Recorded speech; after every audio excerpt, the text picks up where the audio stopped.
Startup Podcast PH is co-produced by Sprout Solutions, Aperon, Tuala, Symph, Secuna, Red Circle Global, Maroon Studios, and Aim High. Check out our partners in the description.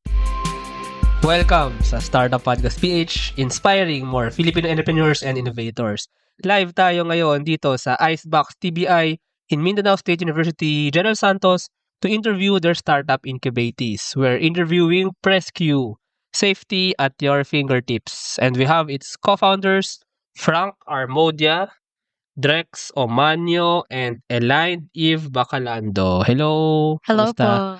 Kamusta? Hello. Okay naman. So, balita ko nanggaling pa kayo sa kayo Sa nanggaling? 2P Sa po. 2P, which Yes is po. mga 1 hour or 2 hours away ba yun dito? 1 hour and 30 minutes. Mga 130 minutes away pa dito. Yes. So, but salamat at andito kayo ngayon para gawin natin ang Thank you din, sir. ang podcast feature interview na ito. So, I know, wag na natin patagalin pa. So, ano nga ba si Presque? Okay, so what is Presque? Well, Presque is an emergency application designed for emergencies and notify nearby contacts. Well, I can say that it's not just really the typical emergency because I could say that it's the comprehensive type. Well, it is directly talaga sa local government as well as the BFP and PNP. And then, well, nag-start po kami not really in a joke way, but I could say in a fun way because it's all started during a webinar. Then, shout out Sir Michael Posibando, Shout out. who told us to join this specific webinar hosted by DICT. And then we thought, sir, that it's just a typical webinar, listen, ganon. And then it shocked us to the core when the host told us that there's a competition on the afternoon. And then, us being naive in the startup, innovation, walang alam talaga. Then, we just enjoyed ourselves that time. And then, we have fun and then we won. And that led us to provincial, to regional, then regional to us here in Ano event Icebox. yan? Pitching po. Ng Pitching DICT? competition. Anong event mismo? Online, nag-first po sa online startup pitching competition. So, nag-join kayo sa startup pitching competition? Yes, hosted by the ICT, then to provincial. Oh, okay. Magkakasama na kayo tatlo nun? Hindi Or pa po. iba pa? Like originally siya, kaso siya. Sige, you can share your Originally. if you have anything to add about Presque or if you want to Oh, yeah. Una-una yung pag-join ko sa Presque, una yung startup competition yung sa online. Nanalo kami tapos sa pagkauna hindi pa ako makakommit talaga sa Presque. So muna ako hindi nag-join talaga officially ng Presque, pero yung nag-invite na yung gi-invite na kami. Gi-invite na ako nila. Ay, okay. Nag-join na lang din ako. But nung pitching kayo na yung magkasama? Magkasama na kayo nung Yes pitching po, competition? originally. Okay. And then we thought like it's like joke lang, ganon, like hindi nothing Grabe serious naman. ba? Okay. Oh, then siya we got invited sa provincial, like that's when we really May prize realized ba yun? May cash prize ba yun? Or ano? Yes. Meron? Kala mo joke Yes. lang, pero merong prize no? Yes po, meron. Sige, how about you naman? Ikaw, what do you... Well, you can add about Presque or ano story naman into joining the team? Initially, wala talaga akong plano magsali ng Presque. Pero may idea na ako ng about startups. Akala ko magjo-join ako ng startups after pa ng graduation. Okay. Kasi wala pang experience ba. Pero nung nalaman ko nga, may startup pala sa school at pinsan ko kasi si Drex. And yun, kinonvince ako ng aming CEO kasi Sino CEO?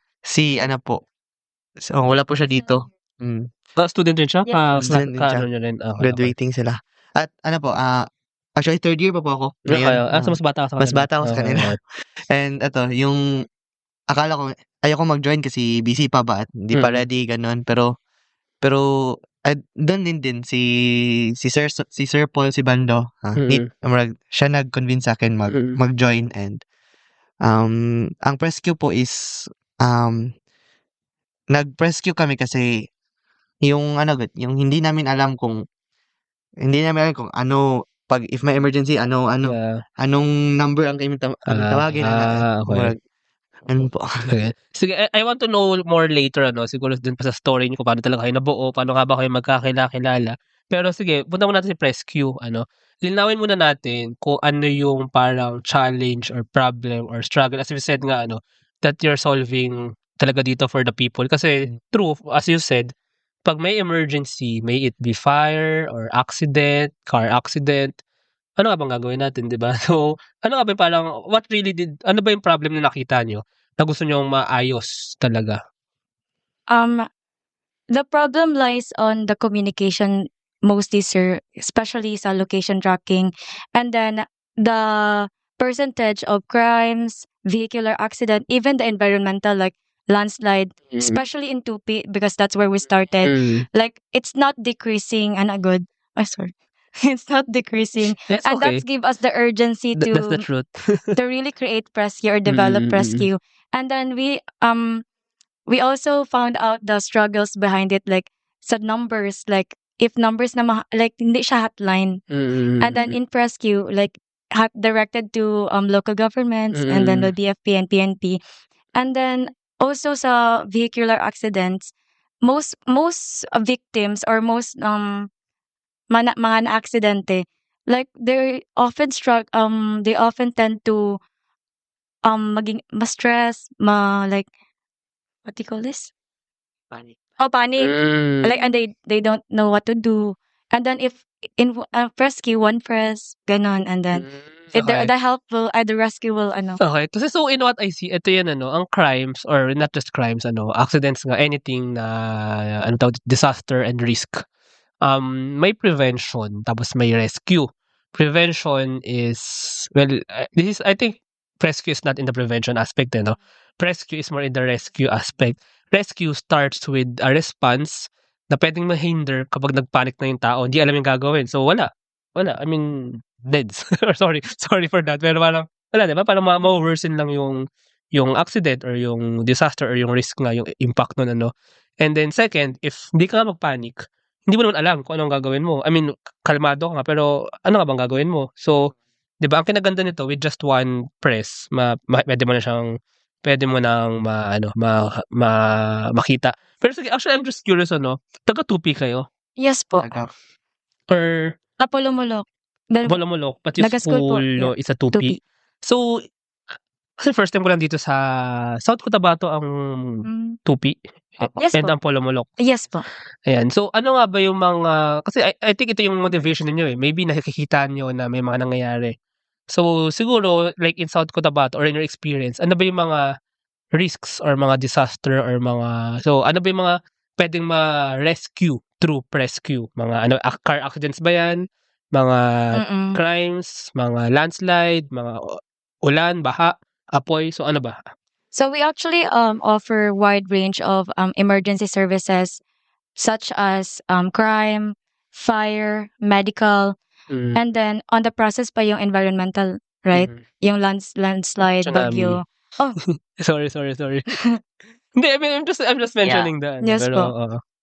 sorry, knock on wood. Na yun. Wag naman sana mangyari syempre, diba? I mean, yun yung prevention eh. Pero, yun nga, if mangyayari sila, we need to act fast, diba? We need to know what to do. Kaya nga may rescue, diba? So, sige, do you have anything to add on those? Ano ba may mga naranasan ba kayo? So, may naranasan din kaming aksidente, sir. Yung isa sa amin galing dito sa MSU at pauwi sila, may nasagaan sila na aksidente. Yung yung motor. Nabangga? Nabangga. Okay. At nandun din sila, tapos makita nila yung mga tao na hindi nila alam kung anong gawin nila. Tapos, Actually, isa pa yan. Singit lang ako. Isa pa yan kasi marami sa mga Pilipino, wala tayong ganun education eh, na even in elementary. Sa ibang bansa may ganun eh, parang education, parang first aid or parang what to do, emergency response. Tayo, pag nakita natin na may na-aksidente, pipicturean, titignan lang, magiging sign, di ba? Maling-mali yun eh, di ba? Sige, continue. Opo, hindi, din nga, nagpapanik nga sila. Tapos, yung ang goal din namin sa Prescue is at least isa sa kanila yung nasa event is may Prescue nga app at pwede sila mag-report kung ano yung emergency doon at saka dito din sa kasi sir sa South Cotabato is prone ng landslides.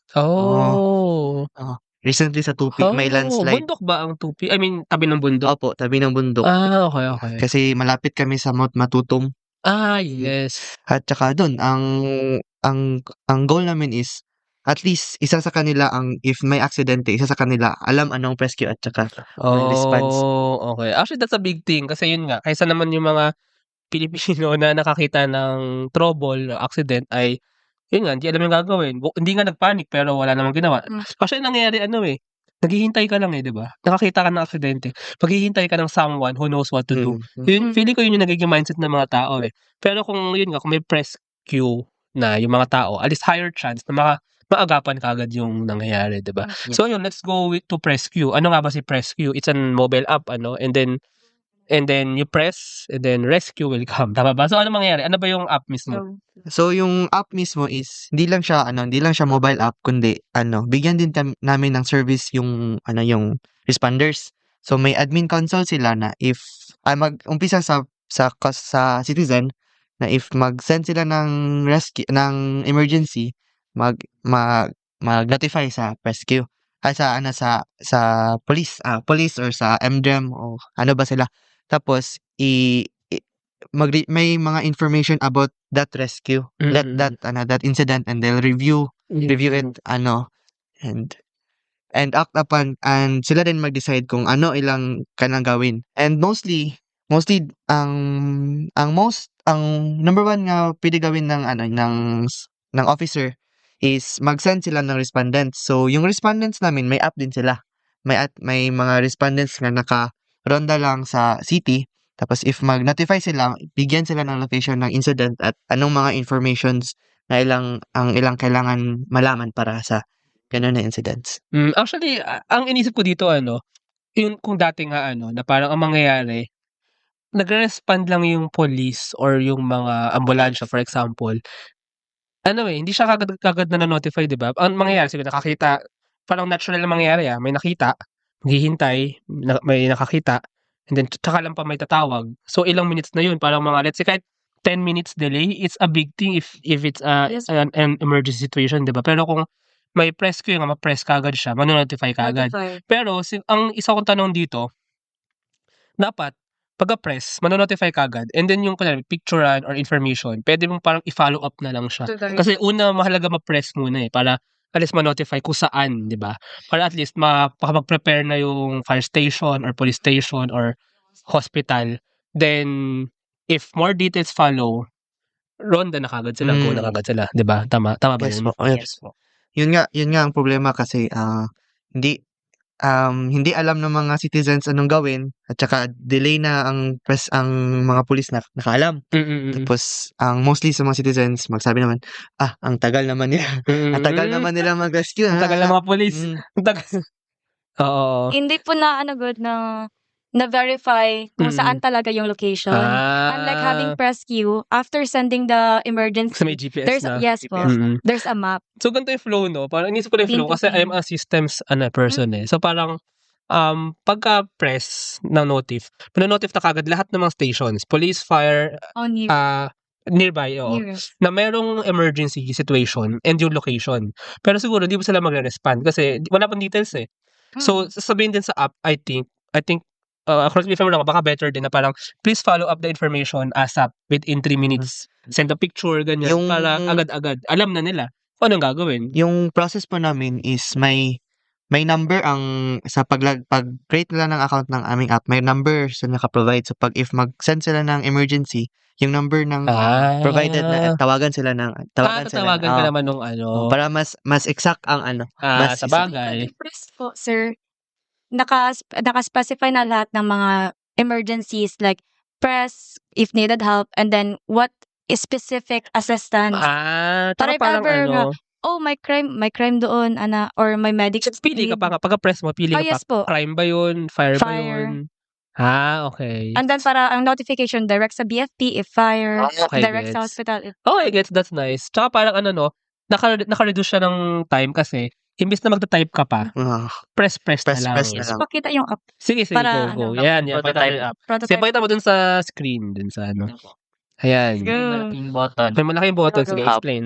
May malaking button po dyan at isang press mo lang. So, pag in-open yung app, ganyan na kagad? Opo. Yes, Yun yung parang front sa page. Citizen. Yes, that's good. That's good. The simpler, the better kasi. Yes, true. Ayan.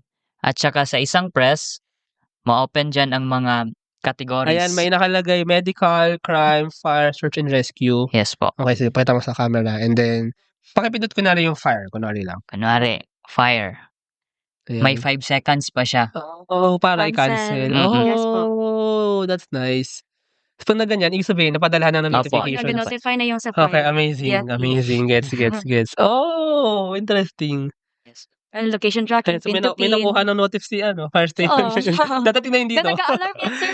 Sa ano nila. Sa kanila. Meron din silang desktop sa kanilang station. Halimbawa, Wow. may malaking silang TV. TV. Katulad ng ganito. Oo. Tracking. Automatically, mag-signal yan siya Oo. para Tsaka yung- ma-alert. So, yung location nyo, yung location ng cellphone, yun yung pupuntahan nila, di ba? Oh, yes. Yes po. Oh. Ma-deliver siya agad. Nakakausap na kayo ng mga fire stations, ng mga... Actually, go. Kayo, diba? Doon sa tupi pa man yung target namin. Oh, ang galing nag-start. nito actually. Okay, go. So, nag-interview kami doon. Nag-present kami ng press queue. Ano yung mga, and Mga Processes. Processes. Yes, ayun Yeah, nga eh. aligned. Oo, dapat aligned kayo Should be eh. aligned. Oo. That's why we conducted that interview to them. And then the MGEM was fully supported us. Kailangan din naman nila. I mean, it's also good for them. Ganun. Tapos we're doing pilot testing sa MGEM. Hopefully this month or next month. This is what I have to say. Naka-interview na ako actually ng ilang startups na parang ganyan. Siguro mga 2-3 na. Pero ang iba sa nakita ko sa inyo is first, very immediate yung pressing the button. Ang laki ng button. Tapos, I mean, tsaka ano siya, intuitive siya, di ba? On what to do. Yun yung first. Yung parang UX, very intuitive. And second, yung sinabi mo kanina na aligned dun. Kumbaga, hindi kayo naggawa ng sarili ninyong system. In-align nyo siya sa system ng mga nila BFP, Bureau of Fire Protection ng police station or ng ambulance, ng hospitals, ganyan. Ano? Tama, no? Yes po, sir. Oh, okay. That's nice.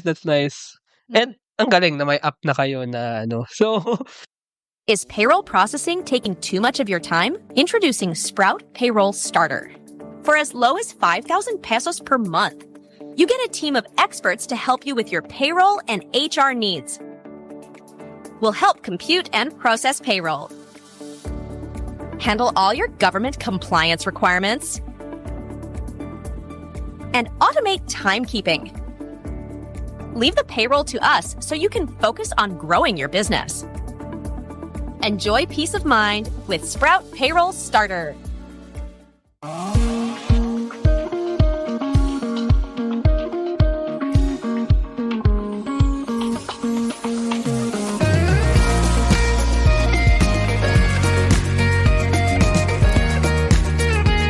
Trust the digital future with Twala. Secure and tamper-proof digital signature. Electronic notarization service. And custom AI agents for intelligent document workflows. Visit twala.io to learn more. In today's digital world, your organization needs more than just technology. It needs a strategic partner. At Symph, we build web and mobile apps that drive innovation for startups, enterprises, and organizations worldwide. Visit symph.co today. Protect your assets from bugs before bad hackers exploit them. And launch your products seamlessly with Secuna, your trusted partner in cybersecurity. Receive reports in real time and work with security experts to find bugs in your products before others do. Let's make your security our priority. Running a business? Make it smarter with Red Circle Global. Streamline operations, boost productivity, and manage everything in one powerful ERP system. Book your free business demo today at redcircleglobal.com, guided by one of our top experts. Ngayon, ang gusto ko tanungin, balikan natin yung story, ano. So, what motivates you to do this? I mean, di ba, nag-start nga ito, nakala mo, joke-joke lang, ano. Pero ngayon, binilig nyo na yung app. You're doing interviews and pilot testing. So, ano nag-motivate sa inyo na gawin talaga ito and to really build, yun nga, the app and to make it work? Mostly, sir, the emergencies that urge us to hopefully launch it soon. And then hopefully, like through this, many lives will be saved. Like, literally, safety at your fingertips, guys. And, Wait, I have to, di ba binabola lang? I mean, I mean, kasi what I noticed mga Gen Z kayo, no? Yes. You're students now, graduating, and ikaw pala third year, year, ano? Wait, sorry, anong course ninyo pala? Sige. BSIT po. BSIT, graduating, Classmate lang kami po. classmate, BSIT graduating sa, sorry, ano school ulit? Southeast Asian Institute of Technology Sa Incorporated. 2P, yan. Yes po. And then ikaw, BSIT din po. third third year, year. the same school. Yes. Yes po. Ayun, sige. And then what I noticed, well, yung interviews ko kanina kasi, well, kay Omi, yung kaya si Omi, Jodedaya. mga Gen Z. Kasi diba, uso ngayon yung parang sinasabi ng mga Gen Z, parang madaming angst, ganyan. Pero what I noticed is mga Gen Z, very idealistic. Actually, hindi angsty Parang gusto makagawa ng impact, pero kulang yung access pa or parang, yun, parang kailangan, you guys need a venue where you can do impact. So ngayon, dumating ang startups, dumating ito. So, hindi nyo kailangan ng kapalit or kailangan nyo ba ng kapalit na I mean, startups are also businesses diba? So, ano bang plano nyo dito? Really do the app now and make it something that will be useful or gawin siyang negosyo or something? Anong tingin ninyo? Syempre, our initiative is to launch the app to help people. Maybe money will follow or opportunities will follow, but the intention to help or to minimize the increasing crime rates Good or answer. any rates. Kaya kayo nanalo ng pitching competition Hindi, but true. I think yun nga, so really do really create impact that will help people, And maybe siguro yung parang business side nito, I think, pwede siyang bilihin ng government, ng LGU, diba? Pwede, kasi parang kunyari, the LGU, kasi ang mga ibang LGU, may ganun na talaga silang project hindi lang na-implement. So parang nangyayari, kayo yung gumagawa, pwede nyo ibenta sa kanila. Pag binenta nyo sa kanila, usable na ng lahat ng, ng fire, ng medical, public hospitals, ng police station for them. So parang kayo yung nag-deploy, kumbaga, for them. It's like an LGU project, maybe ng 2P, kayo yung parang developers and implementers. And that's the service and the tech that you sold for them. Yun yung nakita mo yan. Pero, free siya, di ba? Yes po, Of course, free siya. Alam mo, emergency, magabayad ka pa, di ba? The price. May paywall na emergency. Anyway, so, ayun through the pitching competition din, kaya kayo napunta ba dito sa Icebox? Yes Tama po. ba? Yes po. And After we won the regionals. after you won the regionals. And then ngayon nasa Icebox kayo, so kamusta naman? Ano yung naging parang benefits ninyo? Or ano yung paano nakatulong sa Icebox TBI sa as in-incubate kayo sa startup? Icebox really helped us a lot, Jude, when it comes to, help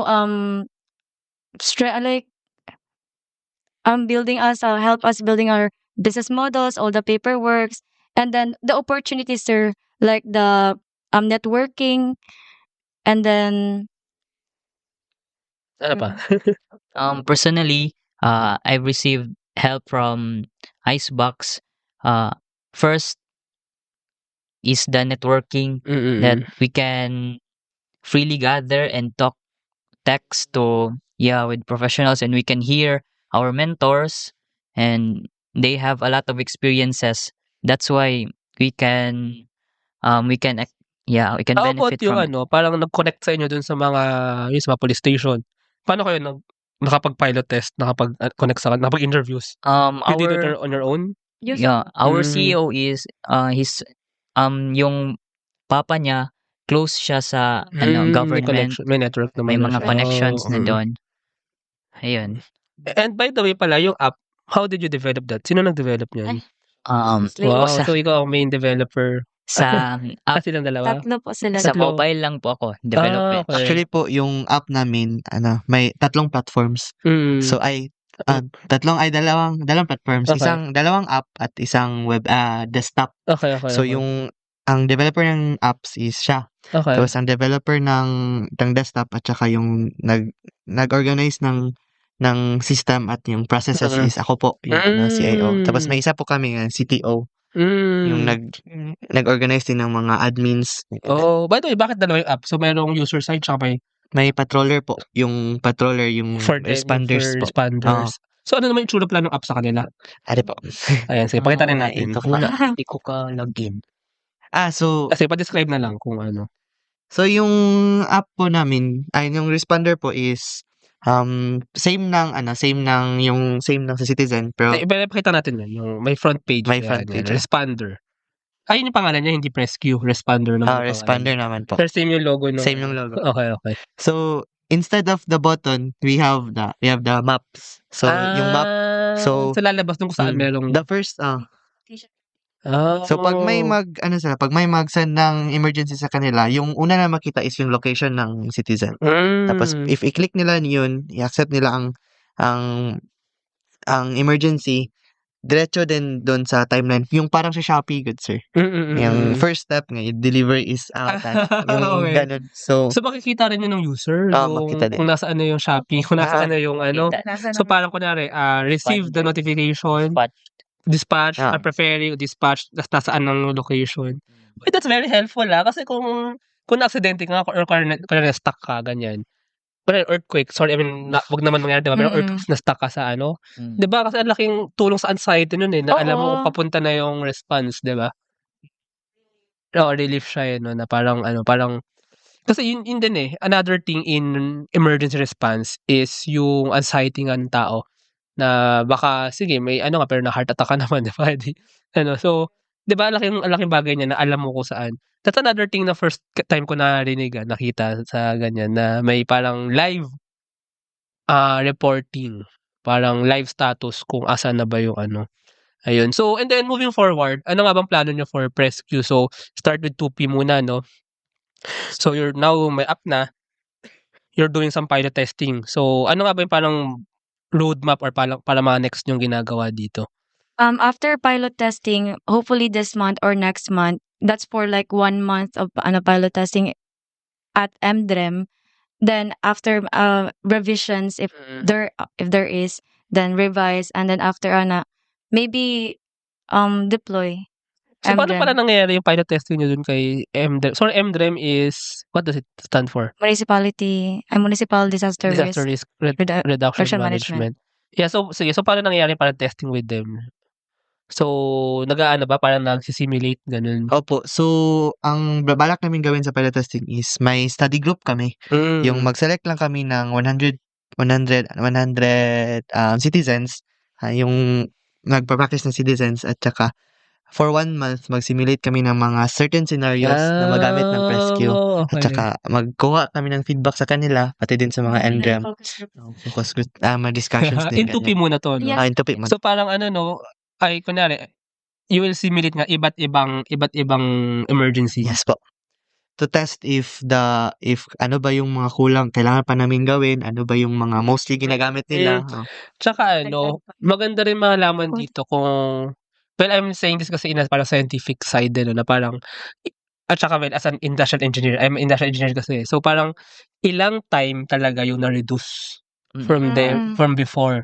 Kunwari, before it was taking them 30 minutes to arrive at the location. Baka now, 15 minutes na lang, diba? So, and then pwede na lang i-publicize yun na, we can do emergency response in 10 minutes or in 5 minutes, diba? Anywhere in 2P, diba? That's the goal dito, sir. It's the vision.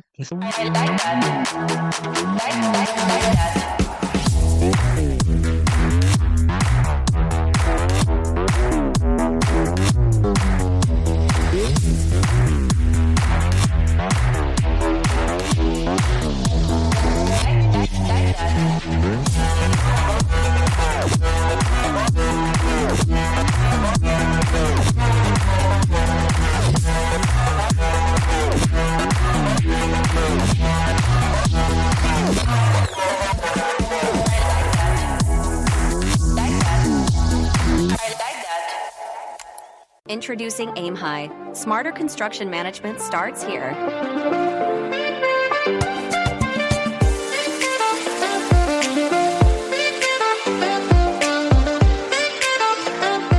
Monitor costs and progress with real-time insights. Plan ahead and adapt with streamlined scheduling tools.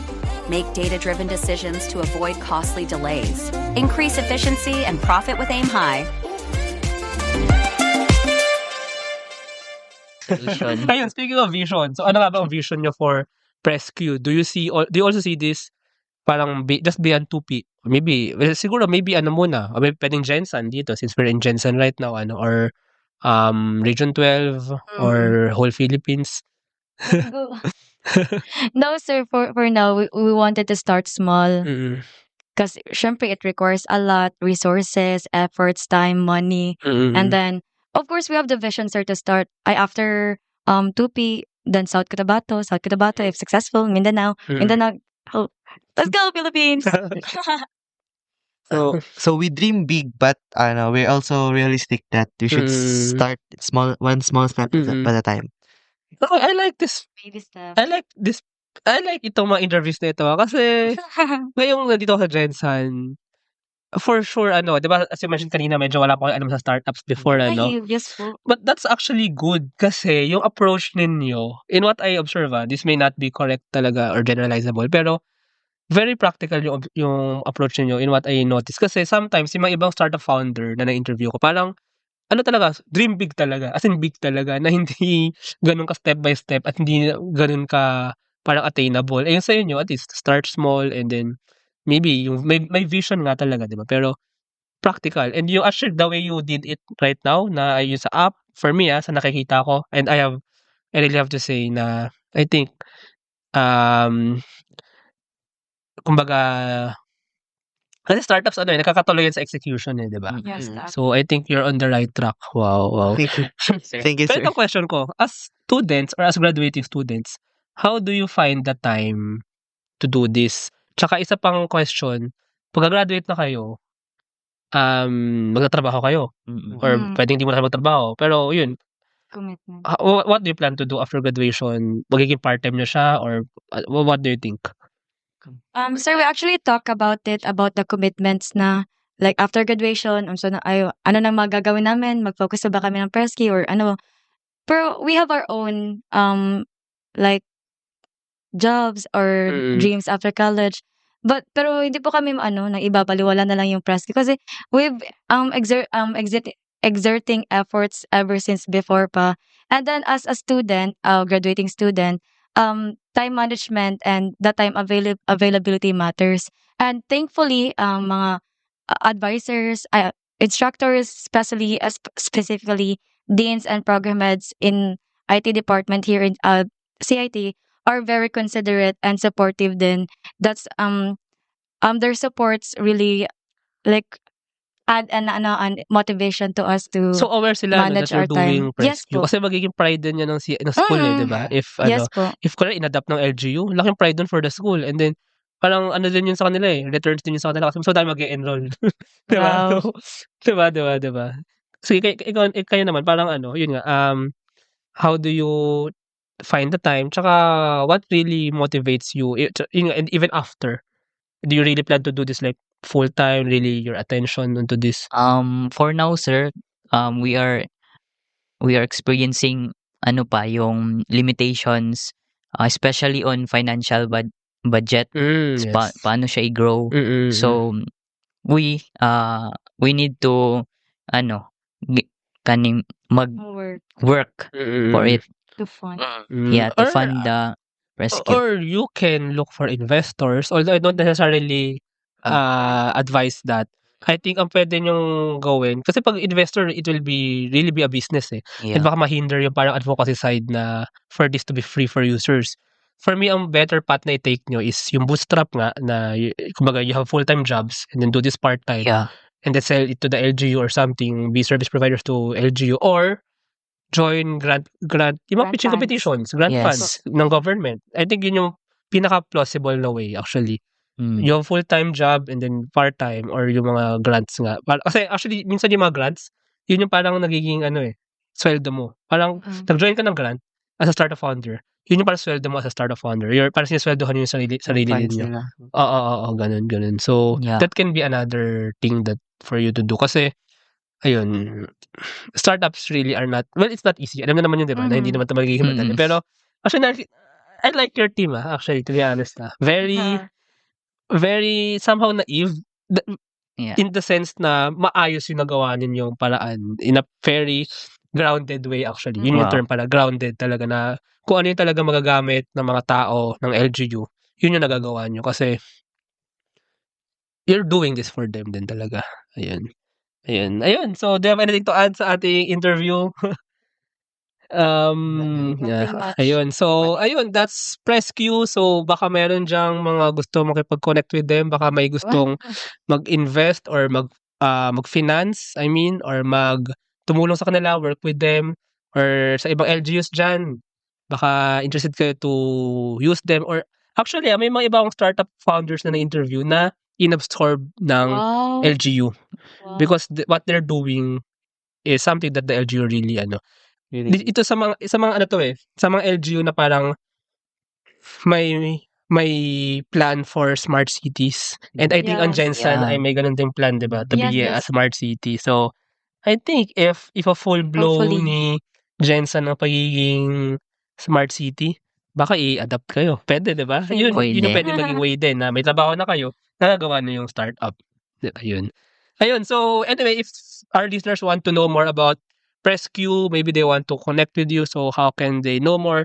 Maybe you can lead them to the Facebook page or website or wherever. You can connect us with our Facebook page, guys, PressQ. Just search PressQ. And ayun. So just search PressQ and like them sa Facebook and send a message if you want to connect with them. Or actually connect with Icebox TBI. Oh, yes po. Connect with us. Ayun. So, thank you so much. Thank you. Thank you, sir. Thank you. And salamat sa mga nakinig.